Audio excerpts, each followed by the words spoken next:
यान्ति पाश्चात्य देशे तारिणे। हरे कृष्णा।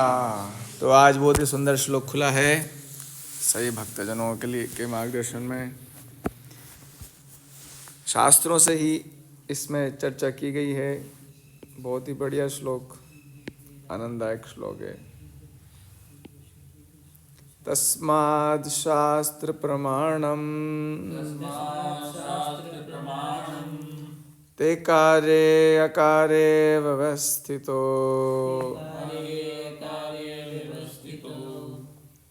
ज्ञात्वा शास्त्र विधानोक्तम कर्म कर्तुम इह अर्हसि। तस्मात् शास्त्र प्रमाणम ते कार्ये अकार्ये व्यवस्थितो ज्ञात्वा शास्त्र विधान उक्त कर्म कर्तुम इह अर्हसि। तो भगवान जो है बहुत ही बढ़िया बात बता रहे हैं। अतः मनुष्य को यह जानना चाहिए कि शास्त्रों के विधान के अनुसार क्या कर्तव्य है और क्या अकर्तव्य है। उसे ऐसे विधि विधानों को जानकर कर्म करना चाहिए जिससे कर्म करना चाहिए जिससे वह क्रमशः ऊपर उठ सके, जिससे वो क्रमशः ऊपर वाले रूम में शिफ्ट हो जाए, क्रमशः ऊपर उठ सके। तो भगवान कहना चाहते हैं कि थोड़ा जानो क्या करना है क्या नहीं करना, ये तो पता ही नहीं हमको। जैसा कि 15वें अध्याय में कहा जा चुका है कि वेदों के सारे विधि विधान कृष्ण को जानने के लिए ले लो। 15वें अध्याय में भगवान ने बता दिया कि भाई तुम अगर शास्त्र पढ़ते भी हो, वेद पढ़ते भी हो, तो क्यों पढ़ना है? भगवान को जानने के लिए, कृष्ण को जानने के लिए।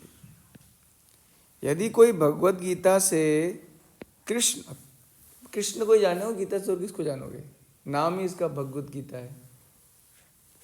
भगवान अपने बारे में बताएंगे, भक्तों के बारे में बताएंगे, भक्ति के बारे में बताएंगे। तो गीता पढ़ोगे तो कृष्ण को जान लो,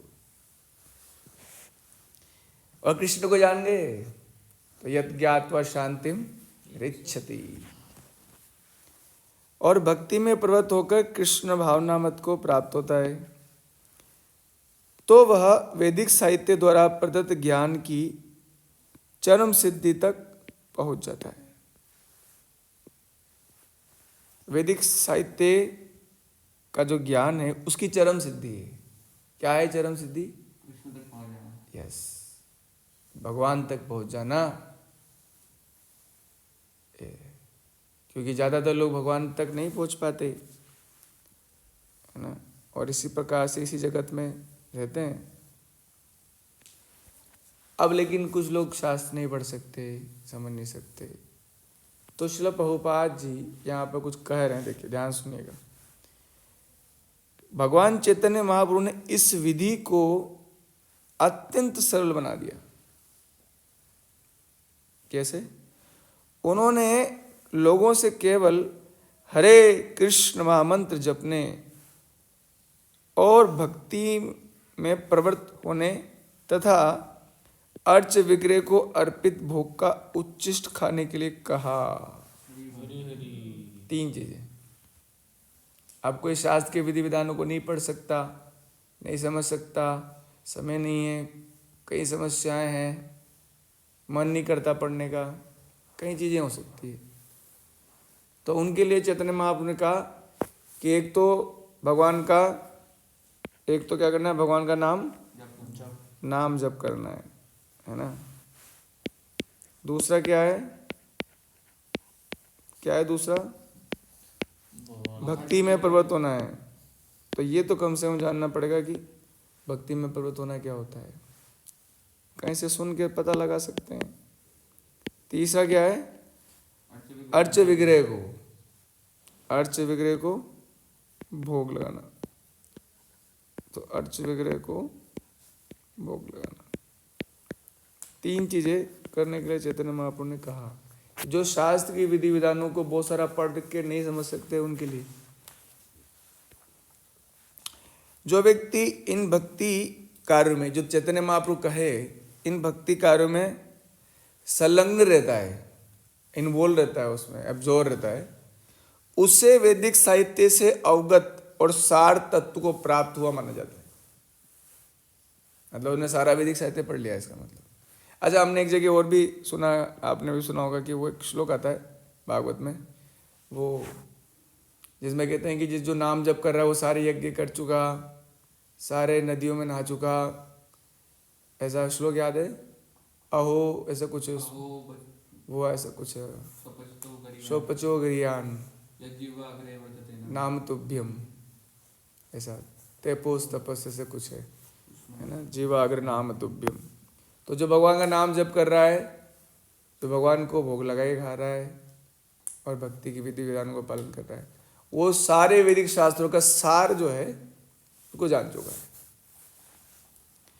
निसंदेह उन सामान्य व्यक्तियों के लिए जो कृष्ण भावना भावित नहीं है या भक्ति में प्रवृत्त नहीं है, अब जो भक्ति में प्रवृत्त नहीं है उनकी बात चल रही है, और जो कृष्ण भावना भावित भी नहीं है ना, तो उनके लिए करणीय और अकरणीय कर्म का विधान निर्णय वैदिक आदेशों के अनुसार करना चाहिए। उनको ये जानना चाहिए कि वैदिक शास्त्रों के अनुसार क्या करना है और क्या नहीं करना।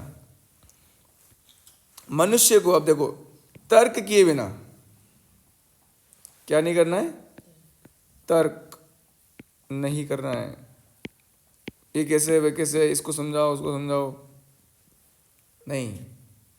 मनुष्य को तर्क किए बिना ही तद अनुसार कर्म करना चाहिए। इसी को शास्त्र के नियमों का पालन करना कहा जाता है। मतलब अगर आपने तर्क कर लिया तो फिर नहीं मानेंगे। तर्क किए बिना अगर आपने, जैसे कहा जा रहा है, अच्छे बच्चे बन गए आप और आपने कर लिया है ना, आर्गुमेंट्स नहीं किए आपने, तो क्या होगा, इसे शास्त्र के नियमों का पालन कहा जाएगा। अब क्या शास्त्र कोई भी लिख सकता है, कोई भी बना सकता है क्या? नहीं।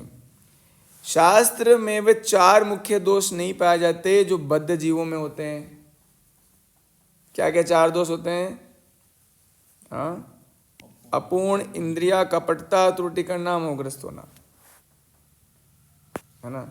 हमारी इंद्रियां पूर्ण है ही सही, भविष्य भी नहीं देख सकती, और जो शास्त्र भगवान के मुख से निकलते हैं या भगवान जिनको नॉलेज रिवील करते हैं शास्त्रों के लिए, रामायण लिखने के लिए या महाभारत के लिए या भागवत के लिए, वो लोग, उनकी इंद्रियां भी अपूर्ण नहीं होती और कपट नहीं होता उनके अंदर। वो जैसे अंदर है वैसे बाहर है, उनके अंदर ही भक्ति है। वो तो जो भक्ति नहीं है वो कपट है।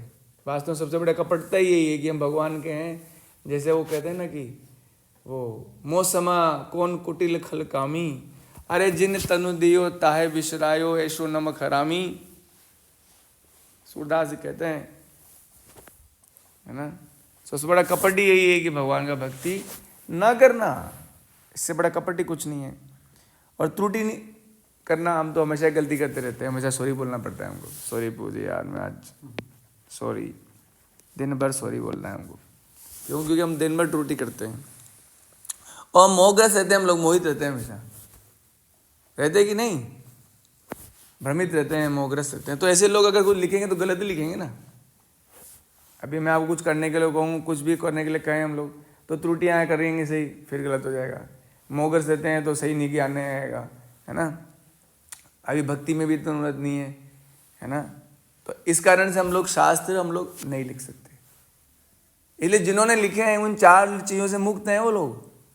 इसलिए क्या करना है, चुपचाप बात मान लो, जो बोला गया वो कर लो, नो आर्गुमेंट। इन 4 दोषों के कारण विधि विधान बनाने के लिए बुद्धिजीव अयोग्य होता है और शास्त्र इन दोषों से परे है। सभी बड़े बड़े महात्मा, आचार्य और महापुरुष बिना किसी परिवर्तन के स्वीकार कर लिए जाते हैं इन शास्त्रों को। जो बड़े बड़े महात्मा लोग हैं और आचार्य हैं और महापुरुष हैं, हम लोग तो बेवकूफ लोग हैं दुनिया में।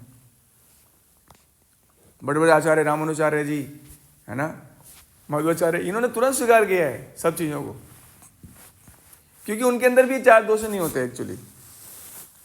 हम लोग मोग्रे से होते हैं तो ये होता है कि नहीं होता प्रभु जी, हमारे अंदर चलते रहता है ये सब द्वंद्व और डाउट चलते रहते हैं हमारे। लेकिन डाउट हो ना हो, चुपचाप बात मान लो शास्त्रों की, तो बच जाओगे। आप देख कह रहे हैं प्रभुपाद जी, भारत में आध्यात्मिक विद्या के कई दल हैं जिनको 2 श्रेणियों में बांटा गया, निराकारवादी, साकारवादी।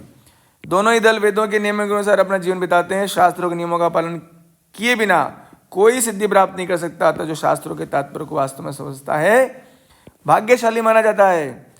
मानव समाज में समस्त पतनों का मुख्य कारण भागवत विद्या के नियमों के प्रति द्वेष है। ये देखो, संसार में क्या करते हैं लोग, द्वेष करते हैं। किससे करते हैं द्वेष?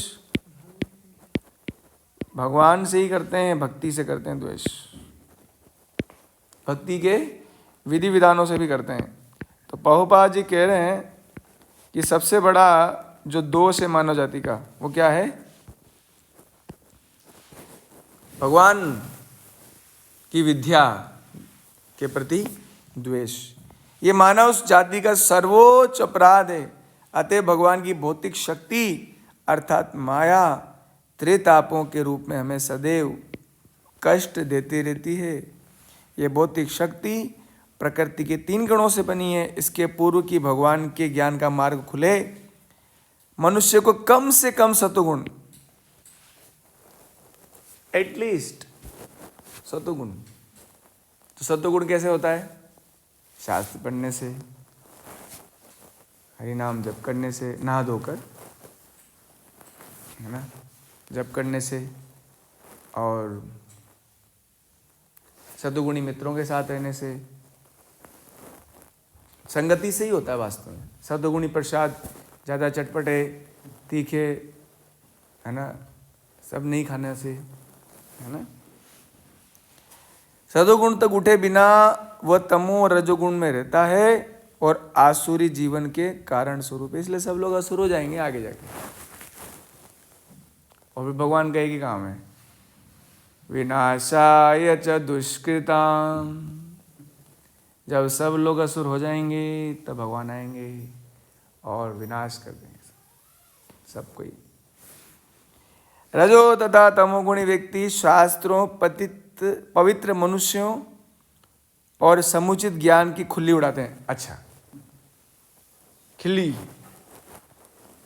जो रजोगुणी लोग हैं और तमोगुणी लोग, किन किन का मजाक बनाते हैं वो? शास्त्रों का, पवित्र मनुष्यों का और भगवान के समुचित ज्ञान का मजाक बनाते हैं। तो ऐसा होगा ही। लेकिन ऐसा सोचकर हम लोग ये ना सोचें कि हम तो जाए नहीं प्रभु जी लोगों के पास, क्योंकि कुछ लोग हैं अभी भी, है ना सुलेशपू, तो इसलिए हॉस्टल जाना चाहिए आपको। जाओगे ना आज से? गुड। वे गुरु के आदेशों का उल्लंघन करते हैं, शास्त्रों के विधानों की परवाह नहीं करते। वे भक्ति की महिमा का श्रवण करके भी उनके प्रति आकृष्ट नहीं होते। कौन लोग हैं? तो इसलिए चिंता की बात नहीं है, जाओ आप, कुछ सतोगुणी मिल जाएंगे आपको।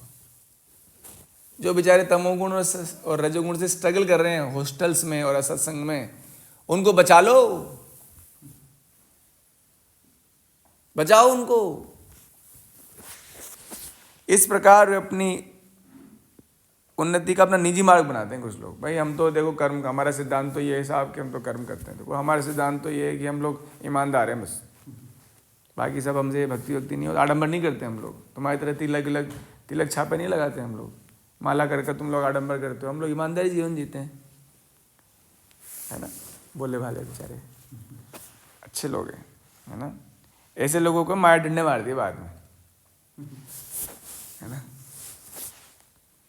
मानव समाज के एक कतिपय दोष हैं जिनके कारण आसुरी जीवन बिताना पड़ता है, किंतु यदि उपयुक्त तथा प्रमाणिक गुरु का मार्गदर्शन प्राप्त हो तो जीवन सफल हो जाता है, क्योंकि गुरु उच्च पद की ओर उन्नति का मार्ग दिखा सकता है। हरे कृष्णा कृष्णा कृष्णा हरे हरे, हरे राम तस्मात् शास्त्र प्रमाणं ते कार्ये कार्ये व्यवस्थितो,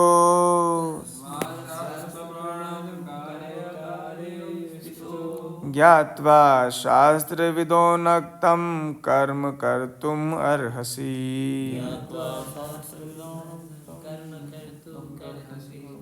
आप सबको धन्यवाद। वाञ्छा कल्पतरुभ्यश्च कृपा सिन्धुभ्यैव च पतितानां पावनेभ्यो अनंत कोटि वैष्णववृंद की, श्री प्रभुपाद की, और प्रेमानंद।